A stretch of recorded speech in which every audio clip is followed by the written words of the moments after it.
Welcome to enlightenment ideas. आज की हमारी वीडियो का टॉपिक है सर्वे मेथड, जो कि रिसर्च मेथड की एक टाइप है। सबसे पहले बात करते हैं हम इसकी डेफिनेशंस की। फर्स्ट डेफिनेशन इसकी है quantitative social research in which one systematically ask many people the same questions then records and analysis their answers. Neuman जो थे उन्होंने ये डेफिनेशन दी थी इसकी, यानी इस डेफिनेशन में ये बात कही जा रही है कि सर्वे मेथड जो है वो एक क्वांटिटेटिव सोशल रिसर्च है। क्वांटिटेटिव रिसर्च से मुराद ऐसी रिसर्च होती है जिसकी रिजल्ट्स हमें परसेंटेजेस, डिजिट्स और नंबर्स में मिलते हैं। सर्वे मेथड एक क्वांटिटेटिव सोशल रिसर्च है जिसमें एक रिसर्चर एक ही तरह के सवालात को बहुत सारे लोगों से पूछता है और फिर उनके जवाबात को रिकॉर्ड करता है और फिर उन जवाबात का एनालिसिस करता है। अब आ जाते हैं हम इसकी सेकेंड डेफिनेशन की जानिब, जो कि है अ data collection technique that ask questions of a sample of respondents generally at a single point in time, either with a self-administrator questionnaire or an interviewer।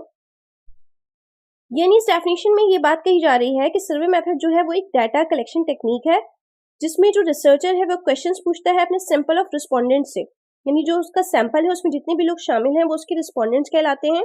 वो अपने रिस्पोंडेंट से सवालात पूछता है at a single point in time में।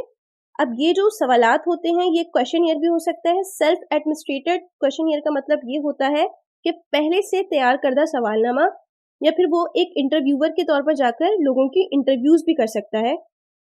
अब हम बात करते हैं टाइप्स ऑफ सर्वेज की। इसकी दो टाइप्स होती हैं, डिस्क्रिप्टिव सर्वे एंड एनालिटिकल सर्वे। सबसे पहले हम बात करते हैं डिस्क्रिप्टिव सर्वे की। Attempts to describe or document current conditions or attitudes, that is to explain what exists at the moment। यानी इस डेफिनेशन में ये बात कही जा रही है कि डिस्क्रिप्टिव सर्वे एक ऐसा सर्वे होता है जो इस बात को डिस्क्राइब करता है और डॉक्यूमेंट करता है कि करंट कंडीशंस और एटीट्यूड्स क्या हैं जो कि प्रेजेंट मोमेंट में, करंट मोमेंट में एग्जिस्ट करते हैं। अब आते हैं इसकी सेकेंड डेफिनेशन की जानिब, जो कि है analytical survey. Attempts to describe and explain why situations exist।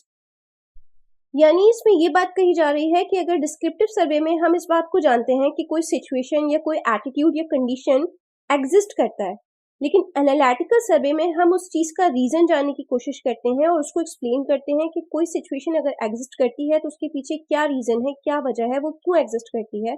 तो इस तरह का जो सर्वे होता है वो एनालिटिकल सर्वे कहलाता है। अब कुछ बात करते हैं सर्वे मेथड के एडवांटेजेस के बारे में। Used to investigate problem in realistic setting.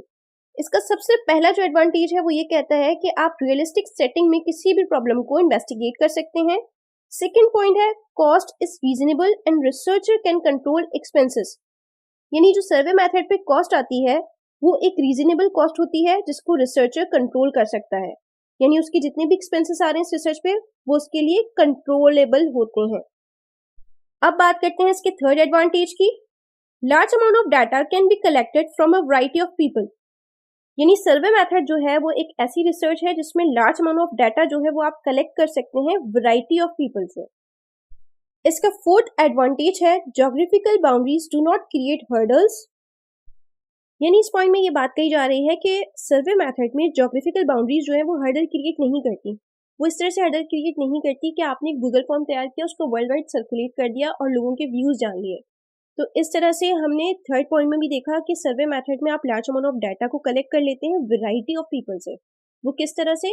वो इसी तरह से कि आपने गूगल फॉर्म तैयार किया, उसको वर्ल्ड वाइड सर्कुलेट कर दिया, डिफरेंट लोगों के व्यूज जाने और उनके आंसर्स को एनालाइज किया। इसी तरह से इस पॉइंट में बात की जा रही है कि इस तरह से जो ज्योग्राफिकल बाउंड्रीज हैं वो हर्डल क्रिएट नहीं करेंगी सर्वे मेथड में। अब आ जाते हैं हम इसके लास्ट एडवांटेज की जानिब, जो कि है हेल्पफुल डाटा ऑलरेडी एग्जिस्ट। यानी जो हेल्पफुल, जो मददगार डाटा है वो ऑलरेडी एग्जिस्ट करता है सर्वे मेथड में, तो ये एक आपकी मदद हो जाती है। ये एक हेल्पफुल डाटा आपको ऑलरेडी मिल जाता है। अब कुछ बात कर लेते हैं सर्वे मेथड के डिसएडवांटेजेस के हवाले से। इसका फर्स्ट डिसएडवांटेज है inappropriate wordings of question can bias the result. अगर आपने अपने सवालात में कोई गैर मुनासिब अल्फाज का इस्तेमाल कर दिया है तो आपके जो रिजल्ट्स हैं उसमें बायसनेस आ सकती है। इसका सेकंड डिसएडवांटेज है रॉन्ग रिस्पोंडेंट्स में बी इंक्लूडेड, यानी गलत रिस्पोंडेंट्स भी आपकी रिसर्च में इंक्लूड हो सकते हैं। फॉर एग्जाम्पल, अगर आप सोशल मीडिया के हवाले से रिसर्च कर रहे हैं और आपने अपने क्वेश्चन ईयर में पहला क्वेश्चन ही ये दिया है, do you use social media, और आपने उसके दो ऑप्शंस दिए हैं, यस और नो। अगर आपके रिस्पोंडेंट ने नो पे टिक किया है यानी वो आपका रॉन्ग रिस्पोंडेंट है। राइट रिस्पोंडेंट वो होगा जो यस पे टिक करेगा, क्योंकि आपकी पूरी रिसर्च ही सोशल मीडिया के हवाले से है। तो वो पर्सन जो सोशल मीडिया यूज ही नहीं करता वो आपका राइट रिस्पोंडेंट कैसे हो सकता है। तो कभी कभी इस तरह से भी होता है कि पहले जो आपका रिस्पोंडेंट है उसने नो पे टिक कर दिया और बाकी नीचे जितने भी सवालात हैं आपके क्वेश्चनियर में सोशल मीडिया के हवाले से, और वो उन तमाम का जवाब दे देता है, तमाम का आंसर्स दे देता है, तो वो एक आपका रॉन्ग रिस्पोंडेंट आपकी रिसर्च में इंक्लूड हो जाता है। लिहाजा इस तरह से जो है वो सर्वे मेथड में रॉन्ग रिस्पोंडेंट्स भी इंक्लूड हो जाते हैं, जो इसका एक डिसएडवांटेज है। अब बात करते हैं इसके थर्ड डिसएडवांटेज की। Respondents are often unable to recall information about themselves और देयर एक्टिविटीज। सर्वे मेथड जब आप कर रहे होते हैं, जो आपके रिस्पोंडेंट्स होते हैं वो अक्सर ही अनएबल होते हैं अपनी इंफॉर्मेशन को रिकॉल करने जो उनके अपने बारे में होती है, और अपनी एक्टिविटीज को रिकॉल करने में भी अनएबल रहते हैं, जो सर्वे मेथड का एक डिसएडवांटेज है। अब बात करते हैं इसके फोर्थ डिसएडवांटेज की, जो कि है सब्जेक्ट्स में purposely deceive researcher by giving incorrect answer. यानी जो सब्जेक्ट्स होते हैं यानी कि रिस्पोंडेंट्स होते हैं वो रिसर्चर को धोखा भी दे देते हैं गलत जवाबात देकर। तो ये भी सर्वे मेथड का जो है वो एक डिसएडवांटेज है। अब बात करते हैं इसके लास्ट डिसएडवांटेज की। Surveys are often complicated by the inability of respondents to explain their true feelings, perception and belief. Surveys जो होते हैं वो अक्सर कॉम्प्लिकेटेड हो जाते हैं क्योंकि जो रिस्पोंडेंट्स होते हैं वो अपनी ट्रू फीलिंग्स, परसेप्शन और बिलीफ को एक्सप्लेन नहीं कर पाते, जिसकी वजह से सर्वे जो है वो कॉम्प्लिकेटेड हो जाता है। तो ये भी इसका एक डिसएडवांटेज है। अब कुछ बात करते हैं गैदरिंग सर्वे डाटा, यानी जो रिसर्चर होता है वो सर्वे डाटा को किस किस तरह से गैदर करता है। सबसे पहले बात करते हैं मेल सर्वेस की। मेल सर्वेस में जो रिसर्चर होता है वो अपने रिस्पोंडेंट्स को मेल करता है, यानी मेल के जरिए वो एक सर्वे कर रहा है और इन मेल्स के जरिए ही वो अपने डाटा को गैदर करता है। रिस्पॉन्स रेट जो होता है इस डाटा गैदरिंग में वो होता है 1 to 4%। सेकेंड है टेलीफोन सर्वेस, यानी जो रिसर्चर है वो अपने रिस्पोंडेंट्स को टेलीफोन करके सर्वे करता है और डाटा गैदर करता है, और इस डाटा गैदरिंग का जो रिस्पॉन्स रेट है वो है 10 to 75%। इसके बाद आता है पर्सनल इंटरव्यूज, यानी जो रिसर्चर है वो अपने रिस्पोंडेंट्स के पास जाके पर्सनल इंटरव्यू करता है उनका और डाटा को गैदर करता है, और इस डाटा गैदरिंग का जो रिस्पॉन्स रेट है वो है 40%। इसके बाद है मॉल इंटरव्यूज, यानी जो रिसर्चर है वो मॉल में जाके इंटरव्यूज करता है और डाटा गैदर करता है, और इस डाटा गैदरिंग का जो रिस्पॉन्स रेट है वो है 5%। अब बात करते हैं इंटरनेट सर्विस की, यानी इंटरनेट के थ्रू जो रिसर्चर है वो अपने रिस्पोंडेंट से सर्वे कर रहा है और इस डाटा गैदरिंग में जो रिस्पॉन्स रेट है वो है 1 to 30%। इसके बाद है कंप्यूटर असिस्टेड पर्सनल इंटरव्यू, यानी जो रिसर्चर है वो कंप्यूटर असिस्टेड पर्सनल इंटरव्यू करके भी जो है डाटा को गैदर करता है। लास्ट है डिस्क बाय मेल सर्विस, यानी इस तरह के सर्विस के थ्रू भी जो रिसर्चर है वो डाटा को गैदर करता है। अब कुछ बात करते हैं टाइप्स ऑफ क्वेश्चंस की, क्योंकि सर्वे मेथड में हमने बात की कि एक क्वेश्चनियर को पहले से तैयार किया जाता है जिसमें कुछ सवालात होते हैं और जो रिसर्चर है उस क्वेश्चनियर के थ्रू जो है वो अपने रिस्पोंडेंट से आंसर्स लेता है और उनको एनालाइज करके इस रिसर्च को कंप्लीट करता है। तो लिहाजा किस किस तरह के क्वेश्चंस होते हैं जो क्वेश्चनियर में इस्तेमाल किए जाते हैं, तो उनकी टाइप्स के हवाले से बात करते हैं।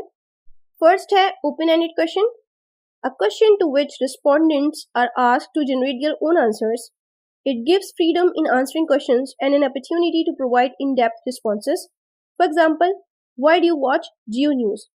यानी ओपन एंडेड क्वेश्चंस ऐसे क्वेश्चंस होते हैं जिसमें जो रिसर्चर है वो अपने रिस्पोंडेंट को सवाल के नीचे एक ब्लैंक स्पेस देता है और वो पूरी फ्रीडम देता है अपने रिस्पोंडेंट को कि वो पूरी फ्रीडम के साथ अपना जो रिस्पॉन्स है वो इन डेप्थ लिख सके। सेकेंड है close ended question, what is your favourite television news network? Geo news, Aaj TV, express news, news one. यानी इस तरह के सवालात जिसमें आप अपने रिस्पोंडेंट को ऑप्शंस देते हैं वो क्लोज एंडेड क्वेश्चंस कहलाते हैं। थर्ड है स्किप और contingency question. A contingency question is a 2 or more part question. The answer to the first part of the question determines which of two different questions a respondent next receives. Contingency questions select respondents for whom a second question is relevant. They are called screen or skip type question. For example, do you chat? A. Yes. Go to question A. B. No. Go to question 2. Skip और contingency questions ऐसे questions होते हैं जिनके 2 या उससे ज़्यादा parts होते हैं। इस तरह के क्वेश्चंस इसलिए बनाए जाते हैं ताकि सर्वे करते वक्त को बचाया जा सके। जैसे कि इसमें एग्जाम्पल में ये सवाल पूछा गया है, डू यू चैट? उसमें ए और बी ऑप्शंस दिए गए हैं। ए, yes, go to question A. अगर आप चैट करते हैं तो आप क्वेश्चन ए पे जाएं, यानी क्वेश्चन ईयर के क्वेश्चन ए पे जाएं। B, no, go to question 2। अगर आप चैट नहीं करते तो आप क्वेश्चन 2 पे जाएं। यानी ए के सवाल के मजीद पार्ट्स हैं, मजीद 2 पार्ट्स हैं, और इस तरह से टाइम को बचाया गया और जो रिस्पोंडेंट है उसको बताया गया है कि उसे कौन से सवालात के जवाबात देने हैं, कौन से सवालात उसके लिए रेलेवेंट है। तो इस तरह से जो रिस्पोंडेंट है, जो रिसर्चर है, दोनों का ही वक्त बचता है, जिसकी वजह से स्किप और कंटीजेंसी क्वेश्चंस को क्वेश्चनियर में डाला जाता है। जैसा कि यहाँ एग्जाम्पल में दिया हुआ है, do you chat? If yes, go to question A. अगर रिस्पोंडेंट ने यस पे टिक किया तो वो क्वेश्चन ए पे जाएगा, लिहाजा फिर क्वेश्चन ए कुछ इस तरह से होगा, what is your frequency of chatting? Daily, once a week, once a month, not regularly. अब बात करते हैं डबल बैरल्ड क्वेश्चंस की। A single question that requires 2 separate responses. For example, do you like the prices and style of this item? Double barreled questions इस तरह के questions होते हैं जिसमें एक ही सवाल में आप 2 चीज़ों को पूछते हैं।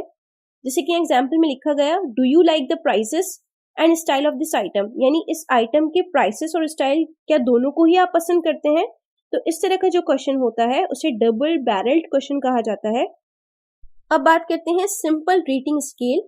Respondents are frequently asked to rate a list of items on 1 to 3, 1 to 5, 1 to 7, 1 to 10 and 1 to 100 scale.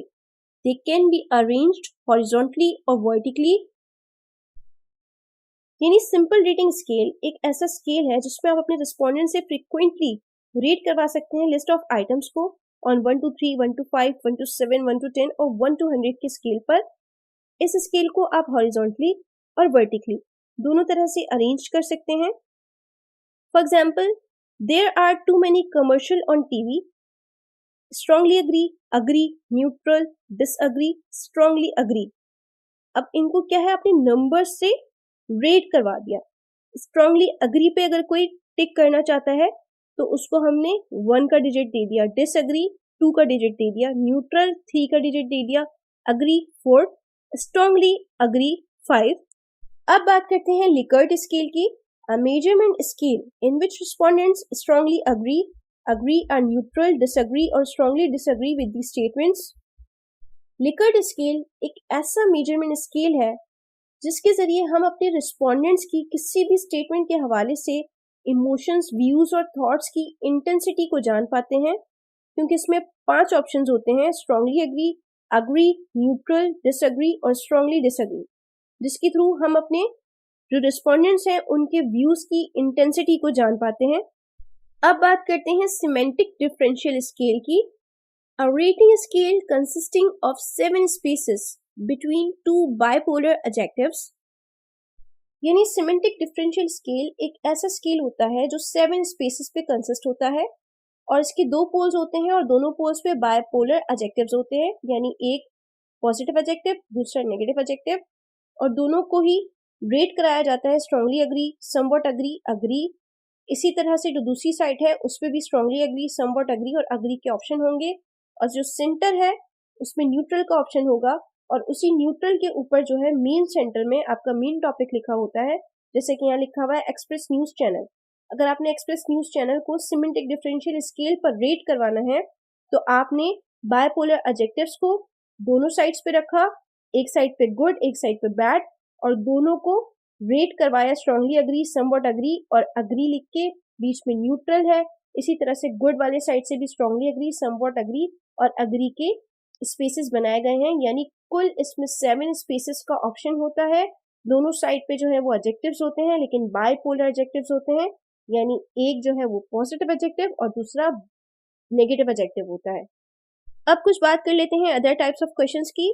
Multiple choice questions, checklist question, force choice question, fill in the blank question, feeling thermometer question. इस तरह के questions के through भी research की जाती है, यानी survey method में जो क्वेश्चनियर बनाया जाता है उसमें इस तरह के सवालात को भी ऐड किया जाता है। अब कुछ बात कर लेते हैं प्री टेस्टिंग पायलट स्टडी की। A trial run of a study conducted on a small scale to determine whether the research design and methodology are relevant and effective. Pre testing और पायलट स्टडी. प्री टेस्टिंग यानी अपने नाम से ही जाहिर है कि research करने से पहले आप एक अपने सैंपल का छोटा सा पार्ट लेके उसमें अपनी रिसर्च का एक ट्रायल करते हैं, एक पायलट स्टडी करते हैं. यानी अगर आपका 100 पीपल का सैंपल है, 100 रिस्पोंडेंट्स का सैंपल है, तो आप पहले 10 लोगों से जो है अपना रिसर्च फॉर्म जो है, अपना जो क्वेश्चनियर है उसको फिल करवा के एक पायलट स्टडी करके देख लेते हैं कि जो आपने डिज़ाइन की है रिसर्च और जो मेथडोलॉजी आप ले रहे हैं वो रिलेवेंट और इफेक्टिव है भी या नहीं. इस तरह से अगर आपकी क्वेश्चनियर में, आपकी रिसर्च डिज़ाइन में, आपकी मेथडोलॉजी में अगर कोई गलती होती है तो आप उसको अर्ली स्टेज पर ही डिडक्ट कर लेते हैं और उसको वहाँ पे फिक्स कर लेते हैं, जिसकी वजह से आपकी पूरी रिसर्च खराब होने का चांस जो है वो बहुत कम हो जाता है. तो ये एक बहुत सेफ चीज़ है और रिसर्च करने से पहले प्री टेस्टिंग, जिसे पायलट स्टडी भी कहा जाता है, ज़रूर करनी चाहिए. Thanks for watching video.